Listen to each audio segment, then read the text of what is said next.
Hello everyone, आज मैं class 10th chapter electricity की एक केस स्टडी करवाऊंगी। चलिए स्टार्ट करते हैं। In a domestic circuit 5 LED bulbs are arranged as shown. The source voltage is 220 volt and power rating of each bulb is marked in the circuit diagram. Based on the following circuit diagram, answer the following question. ये हमें एक circuit diagram दे रखा है। इसमें 5 bulbs हैं, जिसमें जो bulb B C D E है ये चारों बल्ब सीरीज में कनेक्टेड हैं और हर बल्ब की पावर रेटिंग गिवन है। जो bulb B C D E है इनकी जो पावर रेटिंग है वो है 11 वॉट और 55 वोल्ट। चारों बल्ब्स की सेम पावर रेटिंग है और जो बल्ब ए है वो इनसे पैरेलल में कनेक्टेड है और इसकी जो पावर रेटिंग है वो है 22 वॉट एंड 220 वोल्ट। और जो बल्ब ए से की 1 जो है वो बल्ब ए से कनेक्टेड है और जो की 2 है वो bulb B C D E से कनेक्टेड है। अब क्वेश्चन में वो कह रहे हैं state what happens when key K1 is closed. अगर हम ये जो की K1 है इसको क्लोज कर देंगे तो क्या होगा। तो जो करंट है वो इस सर्किट से फ्लो करता हुआ बल्ब ए से फ्लो करेगा, जिसकी वजह से जो बल्ब ए है वो ग्लो करने लगेगा अगर हम की K1 को क्लोज कर देंगे, क्योंकि ये सर्किट कंप्लीट हो जाएगा। तो फर्स्ट का आंसर है when key K1 is closed bulb A glows. जो बल्ब ए है वो ग्लो करने लगेगा। नेक्स्ट क्वेश्चन में वो कह रहे हैं state what happens when key K2 closed. अगर ये की K2 को हम क्लोज कर देंगे, K1 को नहीं K2 को क्लोज कर देंगे तो ये सर्किट कंप्लीट हो जाएगा, जिसकी वजह से जो करंट है वो इस सर्किट से फ्लो करता हुआ जो 4 बल्ब्स हैं बी सी डी ई इनसे फ्लो करेगा, जिसकी वजह से चारों बल्ब ग्लो करने लगेंगे। तो सेकेंड क्वेश्चन का आंसर है what happens when key K2 is closed. When key K2 is closed bulb B C D E glow. तो ये चारों बल्ब हैं, bulb B C D E glow करेंगे जब की K2 को हम क्लोज कर देंगे। नेक्स्ट क्वेश्चन है find the current drawn by bulb when it glows. Bulb B, find the current drawn by bulb B when it glows. अब वो कह रहे हैं कि जब ये बल्ब बी ग्लो करेगा तो ये कितना करंट ड्रॉ करेगा। अब इस सर्किट डायग्राम में हमें इस बल्ब बी की पावर रेटिंग दे रखी है जो है 11 वॉट और 55 वोल्ट। तो इन दोनों को यूज़ करके हम जो बल्ब बी है उसका करंट फाइंड आउट कर सकते हैं। इसका फॉर्मूला होता है power is equal to V into I, जिसमें हम आई लिख सकते हैं पी बाय वी। यहाँ पे हमें पावर गिवन है 11 वॉट और वोल्टेज गिवन है 55 वोल्ट। 11 what 55 volt. तो यहाँ से हम करंट फाइंड आउट कर सकते हैं 11/55 जो आ जाएगा 1/5 और इसको सिंप्लीफाई करके आएगा 0.2 एम्पियर। तो इट मीन्स ये जो बल्ब बी है ये जब ग्लो करेगा तो ये कितना करंट ड्रॉ करेगा 0.2 एम्पियर। हमसे पूछा था ना find the current drawn by bulb B when it glows. तो जब ये बल्ब बी ग्लो करेगा तो ये 0.2 एम्पियर करंट को ड्रॉ करेगा। नेक्स्ट क्वेश्चन में वो हमसे पूछ रहे हैं कि calculate the resistance of bulb B. अब ये जो बल्ब बी है हमें इसका रेजिस्टेंस फाइंड आउट करना है।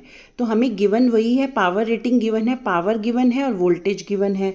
तो पावर इज इक्वल टू होता है V²/R। ये पावर का एक और फॉर्मूला होता है।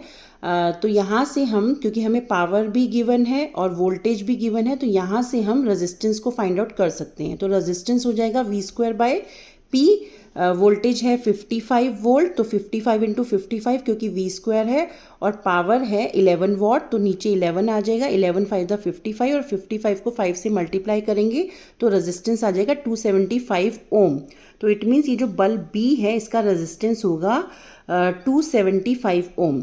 अब नेक्स्ट क्वेश्चन में वो कह रहे हैं total resistance of the combination of 4 bulbs B C D E. अब हमें ये 4 जो बल्ब्स हैं बी सी डी ई इनका टोटल रेजिस्टेंस निकालना है कॉम्बिनेशन का। तो जैसे कि हम देख सकते हैं कि चारों बल्ब्स की पावर रेटिंग सेम है 11 वॉट 55 वोल्ट और सी डी ई की भी है 11 वॉट 55 वोल्ट। इट मीन्स चारों का रेजिस्टेंस इक्वल होगा। तो अभी हमने बल्ब बी का रेजिस्टेंस निकाला है 275। तो it means bulb C D E इन तीनों का भी रेजिस्टेंस 275 ही होगा। तो चारों का कॉम्बिनेशन में हम निकाल सकते हैं 4 इंटू 275 इक्वल टू 1100 ओम। तो इन चारों बल्ब्स का रेजिस्टेंस होगा 1100 ओम। तो ये हमारा आ गया सी के सेकंड पार्ट का आंसर। अब जो और वाला क्वेश्चन है इसमें है what would happen to the glow of all bulbs in the circuit when key K1 K2 both are closed and bulb C suddenly get fused, give reason to justify your answer. अब वो हमें कह रहे हैं कि अगर हम की K1 और K2 दोनों को क्लोज कर दें, ये दोनों कीज़ को हम क्लोज कर दें और सडनली जो बल्ब C है ये फ्यूज़ हो जाएगा तो क्या होगा। तो हम देख सकते हैं कि जो bulb B C D E हैं ये चारों सीरीज़ में हैं। अगर इसमें से बल्ब C फ्यूज़ हो जाएगा तो सर्किट ब्रेक हो जाएगा और जो करंट है वो फ्लो होना बंद हो जाएगा, जिसकी वजह से बल्ब B D E ये तीनों बल्ब भी ग्लो करना बंद कर देंगे। और जो बल्ब A है क्योंकि वो इनसे पैरेलल में कनेक्टेड है तो इसमें से जो बल्ब जो करंट है वो कॉन्टिन्यूसली फ्लो करता रहेगा, जिसकी वजह से जो बल्ब A है वो ग्लो करेगा, उसका ग्लो बंद नहीं होगा। तो इसका आंसर होगा bulb A will glow with the same brightness. Other bulbs BDE will stop glowing as bulbs BDE are connected in series with fused bulb C, so no current will flow through them. And thus they will not glow. The bulb A remains unaffected as it is connected in parallel combination. जैसा कि हम देख सकते हैं यहाँ पे कि जो bulb B C D E हैं ये चारों सीरीज़ में कनेक्टेड हैं और सीरीज़ में अगर एक भी बल्ब फ्यूज़ हो जाएगा तो सारे बल्ब ग्लो करना स्टॉप कर देंगे क्योंकि करंट का फ्लो उनमें भी रुक जाएगा, सर्किट ब्रेक हो जाएगा। बट क्योंकि जो बल्ब A है वो इनसे पैरेलल में कनेक्टेड है तो इसमें से जो करंट है वो कॉन्टिन्यूसली फ्लो होता रहेगा, तो बल्ब A का ग्लो है वो स्टॉप नहीं होगा, बल्ब A जो है वो कॉन्टिन्यूसली ग्लो करता रहेगा।